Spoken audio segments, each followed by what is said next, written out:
this season? Yes, from snap one, day one, he absolutely should start for a number of reasons. He should compete with Dillon Gabriel. I think he's a better player. Candidly, I don't think it's that close. And at the end of the year, the Cleveland Browns need to know what they have in Shedeur Sanders, because they're going to have a top 5 pick. They have Jacksonville's first-round pick. If Jacksonville struggles, which I think they will, there's, as you know, Greeny, loaded quarterbacks in 2026. They need to know what their quarterback in the future looks like. Joe Flacco is a great backup, and at some point, trade Kenny Pickett. Graz, what would Cleveland's ideal quarterback scenario be?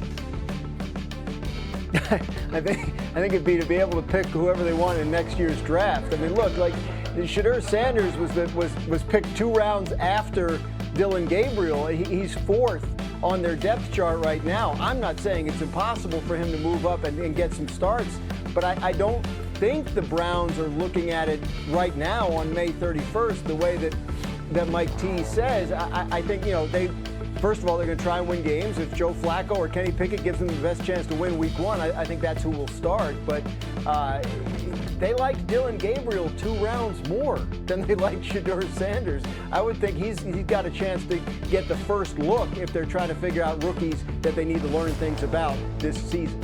Mike T, just quickly, what he's saying makes sense. I get it. I was there. I saw them draft Dillon Gabriel ahead of Shedeur Sanders, quite literally, and all I do is aggregate information before the draft. I had never seen anyone project that. Not one evaluator had projected Dillon Gabriel to go ahead of Shedeur Sanders, which is why I remain so puzzled by the way that broke down.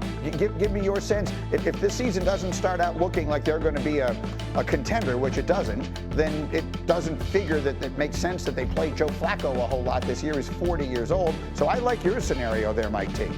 Yeah, and what Graz is saying is very logical, which is Dillon Gabriel's a 3rd rounder, and he should be the priority. But look, when you put the pieces together, clearly Dillon Gabriel impressed Cleveland in the pre-draft process, and I'm sure they thought there's no way Shedeur Sanders is going to be part of the mix for us once they decide not to take him in the 1st round. So I think that was an opportunistic pick by the Browns.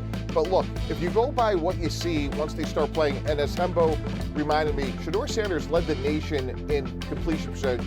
He's a more talented quarterback, in my opinion, and I think others. He's going to have to prove it on the field. But I think if it was a fair fight on the field, I think Shedeur beats out Dillon Gabriel. And again, Joe Flacco is going to be 40 years old. He's your perfect backup bridge quarterback.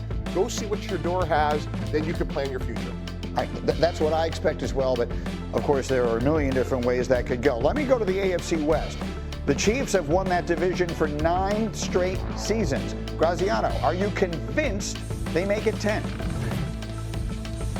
I'm not, but Greeny, you got to understand, convinced is the wrong word for me on May 31st. Like, I'm not convinced of any of this stuff. But I will say this, I think it's going to be a tougher race in the AFC West for the Chiefs than they have had in more than half a decade. The Denver Broncos are a playoff team last year that in the first game at Arrowhead that they played, they were a blocked field goal away from beating the Chiefs. They have improved significantly on defense. Their quarterback is heading into his 2nd year. The Los Angeles Chargers, coached by Jim Harbaugh, had a great first year. They should be even better. I think those are 2 teams in the Chiefs division that are set up to give them a stronger push than they have gotten from anybody in quite a while. I agree, and for what it's worth, the Raiders tend to play them tough, and I think they're going to get better with their new coach and situation there as well. Mike T, how about it? Yeah, I disagree. Look, I think what Graz said, those teams are improved, but when Patrick Mahomes is protected, and it's either going to be Jaylen Brown or more likely Josh Simmons if he's healthy, Patrick Mahomes had a lot of issues with protection last year. If that's cleaned up with Xavier Worthy, Hollywood Brown, and Rasheed Rice pending suspension, this offense could get back to being the explosive offense we've seen Patrick Mahomes had a couple years ago. So I'll take Mahomes and a great offensive line, and I'll give you the rest of the division. Okay, fair enough. Then, Mike T, let me give you one more. Josh Allen of the Bills came up 1 game short, as they so frequently seem to, last year. They are favored on ESPN Bet in every one of their games this season. Are you convinced they're the best team in the AFC right now? No, but boy, it's close. I'm going to go with the Chiefs, but it's by a whisker.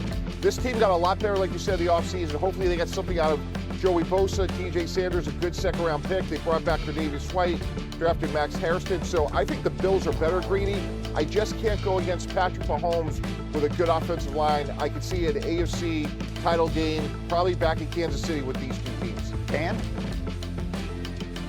Yeah, I mean, look, you could make a case that heading into that game last year, the AFC Championship, hey, the Bills are the better team. That doesn't mean they're going to beat the Chiefs head-to-head in a playoff game. We've seen it time and again. I think the Bills are a candidate for this. I think the Baltimore Ravens are a strong candidate for this, and obviously you can't rule out the Chiefs. But Buffalo is set up, man. Their schedule is soft. They leave their time zone exactly once all regular season. If Buffalo doesn't have the 1 seed going into the playoffs, I think they'd be a little disappointed. Yeah, I agree. I think everything is sort of starting to feel like an if not now, then when situation for Josh Allen, who will be 29 years old. Let me get Joe Fortenbaugh into the bounce back and make the playoffs this coming season. No, but they are greatly improved, Greeny. And you and I both know Brian Schottenheimer really well. He has done a really good job with quarterback over his career. If Dak Prescott can stay healthy, this will be a really good offense. Tyler Booker, outstanding first-round pick at guard. Hembo just gave me a great stat. George Pickens, over the last 3 years, Greeny, leads the NFL in yards per reception at 16.8. And when he's complimenting number 88, who we're looking at here, those are two frontline receivers. This will be a fun offense. Absolutely. And a lot of attention was given to something that the Cowboys' new head coach, Brian Schottenheimer, said yesterday. Let me play it for you. He was asked about the development of one of his backup quarterbacks, and he offered this about his starter. I think they all are. I mean, I think Dak is in the developmental phase, and that sounds crazy for a guy that's played that much, but like there's things that we're tweaking with Dak. The minute these quarterbacks think that they've figured it all out, that's when it's probably time for them to think about doing something different, because the way defense attack in this league, it makes it almost impossible to ever relax. Right. Hey, look, it's a thing a coach says, right? It makes sense. I think if Dak Prescott had a press conference today and was asked about those comments, he would say that he agrees with it. You're always trying to find ways to get better. You're always trying to find things to work on and improve. So I think that's Brian Schottenheimer being a new coach at a press conference saying new coachy type of things about his quarterback. But I mean, the point is a legitimate one. If Dak Prescott's entering year 10, to think that he's a finished product and has everything figured out, I think would be the height of arrogance for anyone. And I think if you ask any quarterback that's lasted a long time in the NFL, they would all tell you there's still things they're working on to improve every single offseason. Not only that, but the great ones know it and internalize it. J-Mac told a great story when he was here one time about when he got to New England. Tom Brady was already the greatest quarterback of all time. And he watched one day in the locker room as Tom Brady was just by himself practicing handoffs, practicing taking the snap and doing a handoff, taking a snap and doing a handoff. This is a guy who at that point had won 5 or 6 Super Bowls. And yet he's doing that stuff. That work never ends. And so, yes, Brian Schottenheimer is saying what coaches say, but I think it makes sense. It makes sense. I don't know what it means. I don't know what kind of connection. How good are the Cowboys going to be this year? How good are the Cowboys going to be this year? They can be a 10 or 11 win team. Yes. But you know, the notion that the Cowboys are now prepared to go on some great run. How often are we going to be fooled by the Cowboys? And by the way, they have had those 12 win seasons successively. Mm-hmm. So maybe I am undervaluing what the Cowboys are going in. But so much of this is going to depend on Dak coming back. And by a lot of this is talking about coaching is Schottenheimer, who's proven nothing, who has everything to prove. We talk about coaches with a lot to prove. Schottenheimer's got even more to prove than Ben Johnson coming into this season. Yeah. He was a surprise pick by a lot of people. I think he's going to do a good job. I think the Cowboys managed to win 7 games last year. I mean, Graziano said it better than anybody. No team has added a better quarterback this offseason than the Cowboys have. They're getting Dak Prescott back. Danny, you said that the other day. I think they're going to surprise a lot of people. All right, more football as we go, but we'll get back to the...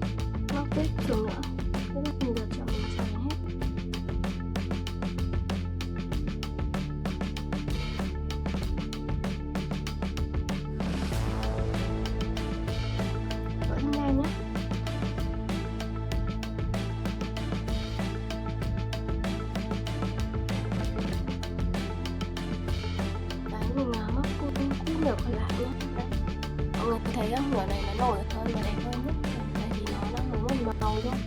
Mình sẽ mắc vòng quanh cho nó xinh hơn.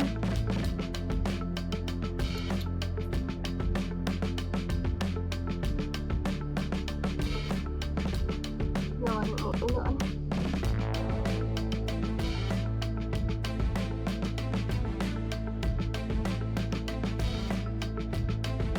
Mũi tiếp theo.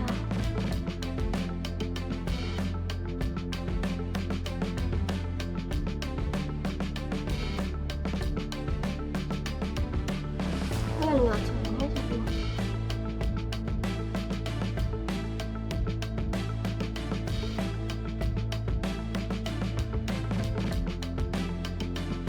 Đấy, mọi người cứ làm lần lượt như vậy nhé, tiếp thôi.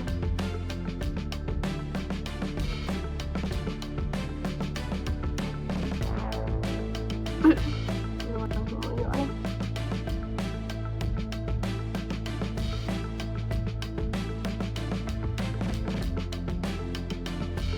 Một mũi nữa.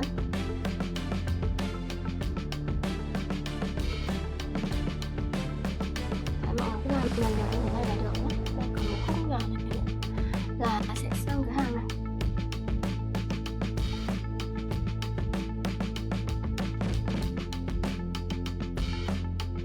Và mắc những mũi tiếp theo.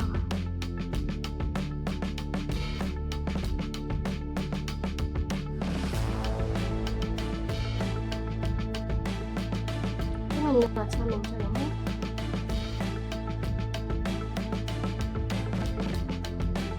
Mũi nữa này.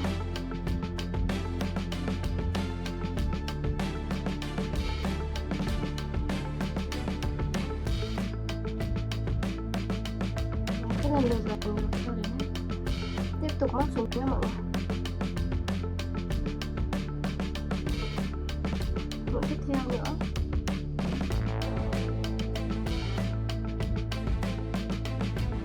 Tiếp tục móc.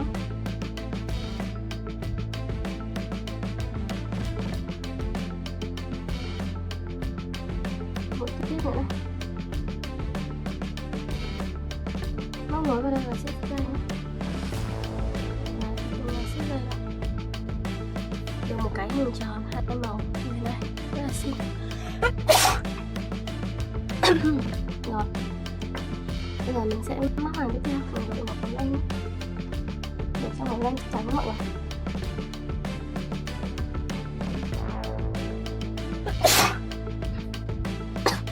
Đây mình đỡ lên này rồi.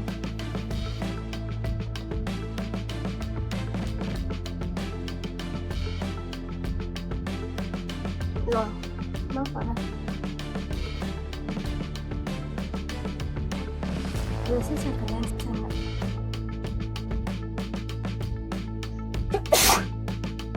Đây mình siết lại.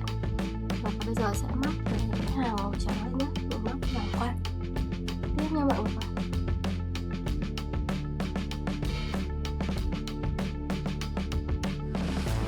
Đây hàng này mình sẽ móc những một mũi đơn tiếp nhé. Lại là một mũi đơn. Móc xuống.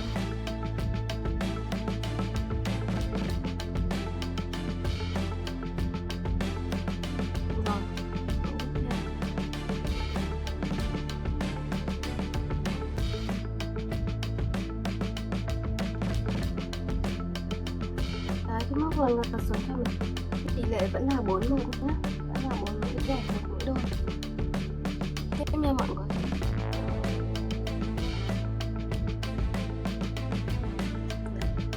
Đấy, lần lượt từng mũi cho đến hết. Tiếp tục móc. Đây lại 2 mũi vào chân này. Mũi tiếp theo.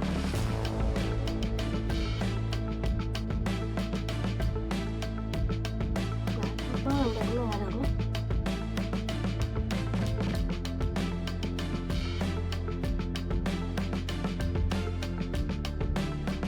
Mũi tiếp theo.